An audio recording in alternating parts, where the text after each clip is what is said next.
사랑하는 행복한 교회 성도 여러분, 오늘은 7월 18일 토요일입니다. 우리가 이사야서를 보면서 하나님의 그 준엄한 심판, 또 하나님께서 새로운 계획을 세우시고 그 새로운 계획을 예언자를 통하여 다음 세대에 알려주시며 또 준비케 하는 그 모양새를 우리는 보게 됩니다.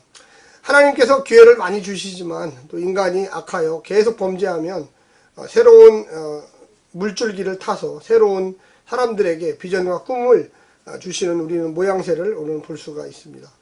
1장부터 6장이 어떻게 보면 이사야서의 서론이었다면 이제 7장부터 12장까지는 이사야 예언의 앞부분에 속해 합니다. 그러니까 실질적인 예언이죠. 1장부터 6장까지가 뭐 어떻게 보면 커다란 그림을 그렸다면 이제 그 그림 속에 하나하나 세부적인 사항들을 더욱더 알차게 넣는 과정을 볼 수 있습니다. 그래서 7장부터 12장 이사야 예언의 앞부분에 속하는 것입니다.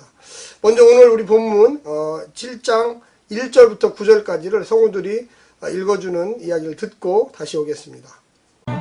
오시야의 손자요 요담의 아들인 유다의 아하스 왕 때에 아람의 르신 왕과 르말리아의 아들 이스라엘의 베가 왕이 올라와서 예루살렘을 쳤으나 능히 이기지 못하니라. 어떤 사람이 다윗의 집에 알려 이르되 아람이 에브라임과 동맹하였다 하였으므로 왕의 마음과 그의 백성의 마음이 숲이 바람의 흔들림같이 흔들렸더라. 그때 여호와께서 이사야에게 이르시되 너와 내 아들 스알랴숲은 윗모수도 끝 세탁자의 밭 큰 길에 나가서 아하스를 만나 그에게 이르기를 너는 삼가며 조용하라. 르신과 아람과 르말리아의 아들이 심히 노할지라도 이들은 연기나는 두 부직갱이 그루터기에 불과하니 두려워하지 말며 낙심하지 말라. 아람과 에브라임과 르말리아의 아들이 악한 꾀로 너를 대적하여 이르기를 우리가 올라가 유다를 쳐서 그것을 쓰러뜨리고 우리를 위하여 그것을 무너뜨리고 다부엘의 아들을 그 중에 세워 왕으로 삼자 하였으나 주 여호와의 말씀이 그 일은 서지 못하며 이루어지지 못하리라. 대저 아람의 머리는 다메섹이요 다메섹의 머리는 르신이며 65년 내에 에브라임이 패망하여 다시는 나라를 이루지 못할 것이며 에브라임의 머리는 사마리아요 사마리아의 머리는 르말리아의 아들이니라. 만일 너희가 굳게 믿지 아니하면 너희는 굳게 서지 못하리라 하시니라. 우리가 7장부터 12장까지를 세 부분으로 좀 나눌 수 있는데요. 첫 번째 7장과 8장은 이 북이스라엘 시리아와 그 아람이죠. 아람. 북이스라엘과 아람의 그 남유다의 침략을 이제 다루고 있고요. 9장부터 10장은 심판과 회복의 메시지를 담고 있고 이 11장과 12장은 평화의 나라의 도래와 찬송을 이야기하고 있습니다.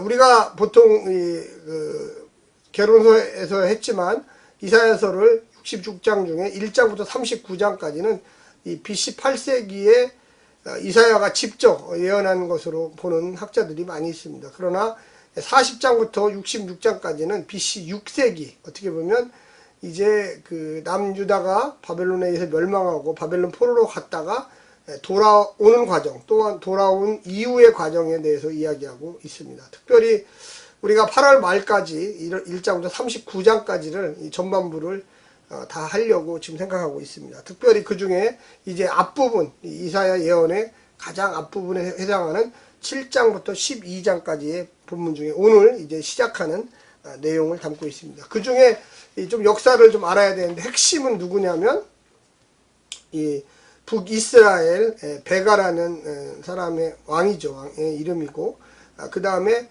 그 옆나라, 바로 옆나라 아람, 보통 우리가 시리아라고 합니다. 이 시리아는 르신이라는 왕이 지금 다스리고 있습니다. 그런데 이 거대 제국, 그 위에 거대 제국이 이 아수르, 우리가 일반 세계사에서는 아시리아라고 하는 나라인데 이 거대한 나라와의 이 관계, 힘의 패권의 관계가 상당히 중요합니다. 어느 제국이든지 자기가 정권을 잡고 힘이 세지면 이 팽창 정책을 사용합니다. 그래서 그 힘의 세기를 옆에 있는 주변 나라들을 이렇게 어떻게 보면 침략하고 또 못살게 굴어서 조공을 바치게 하고 또 어떤 때는 많은 사람들을 잡아와서 자기 종으로 삼기도 하고 그렇습니다. 역시 마찬가지로 이 북쪽에 있는 나라가 힘이 세지면 남쪽 밑으로 이게 내려오는 경향이 있어요. 그래서 역시 마찬가지로 이 북쪽에 있는 나라였던 이 아수르가 BC 740년 정도에 이 티글랏 빌레셀이라고 하는 왕이 사실은 침략을 했습니다. 그래서 밑으로 내려오는 거죠, 당연히. 지중해 연안 쪽으로요. 그래서 이 많은 약소국들을 점령하기 시작했는데, 그 중에 그나마 좀 힘이 있었던 북이스라엘 10개 지파, 베가죠, 베가 왕을 중심으로. 그 다음에 그 옆에 시리아. 원래 사실은 사이가 안 좋은 사이였어요. 그런데 이게 이제 좀 북이스라엘이 힘이 세지고 여로보암 2세 때요.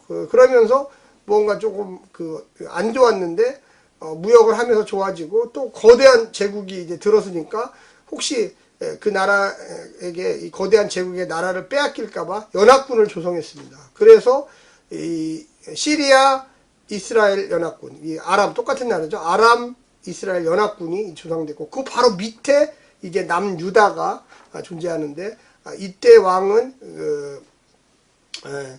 우시아의 아들 요담의 아들 아하스입니다. 아하스. 그러니까 건너뛰었어요. 그래서 이 우시아 요담 아하스인데 요담이 별로 며칠 뭐 이렇게 못했어요. 그래서 곧바로 됐고, 이 한참 이제 북이스라엘과 아람의 연합군이 말을 안 듣는 이 연합군에 참여하라고 했는데, 남유다는 그 말을 안 들었어요. 안 들었기 때문에 이 두 나라, 위에 있는 작은 나라였지만 북이스라엘과 아람이 이 참여하라고, 연합국에 참여하라고 전쟁을 일으켜서 쳐들어오는 장면이 오늘 장면입니다.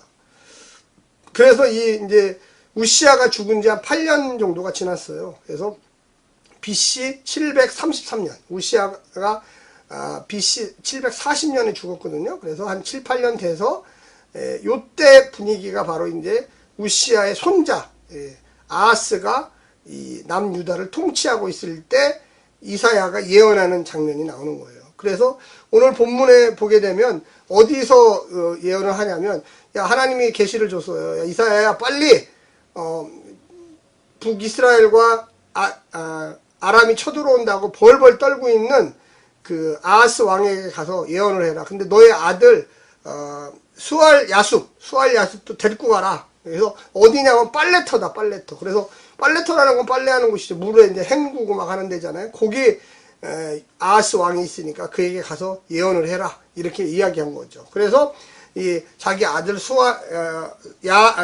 야숲을 데리고 갔어요. 이 수알 야숲의 뜻은 뭐냐면 남은 자들이 돌아온다. 이 무슨 얘기냐면 멸망하지 않는다는 거예요. 아들을 왜 데리고 가요? 그런데 이유가 있죠. 뭔가 상징적인 것을, 내 아들 수알 야숲입니다. 남은 자들이 돌아온다는 뜻입니다.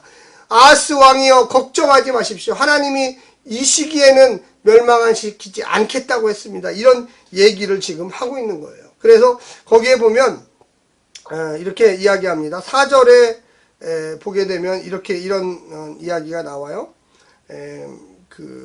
보면 그에게 이르기를 너는 삼가며 조용하라. 그러니까 아하스에게, 왕에게 얘기하죠. 이 이사야 예언자가 조용히 하십시오. 르신과 아람과 르말리아의 아들이 심히 노할지라도 이들은 연기나는 부짓개니. 한마디로 연기만 막 나지 별 볼 일, 불이 없어요. 심판이 아니에요. 걱정하지 마세요.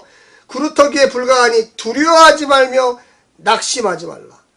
그러니까 위에 있는 그 두 나라가 연합군을 만들어 가지고 이 북이스라엘과 아람이 쳐들어온다니까 이스라엘 사람들의 마음이 어땠냐면 2절에 보면 왕의 마음과 그의 백성의 마음이 숲이 바람에 흔들린 것 같더라. 그러니까 바람이 확 흔들리니까 숲 전체가 막 흔들리는 것처럼, 아유, 우리는 죽었다. 저 거대 제국도 담당하기 힘들어 죽겠는데 이 바로 옆 나라가 또 힘을 합쳐서, 그러니까 위에 있는 거대 제국 아수르도 내려와요. 근데 그 옆에 있는 조그마한 나라 북이스라엘과 아람도 또 쳐들어온다. 양쪽의 적들이 막 쳐들어오는 거예요. 항상 불안해 죽겠는데. 근데 걱정하지 말아라. 근심하지 말아라. 마음을 지켜라. 9절에 또 뭐라고 그랬습니까? 거기에 보면 마지막에 너희가 굳게 믿지 아니하면 너희는 굳게 서지 못하리라. 나를 믿어라 이거죠.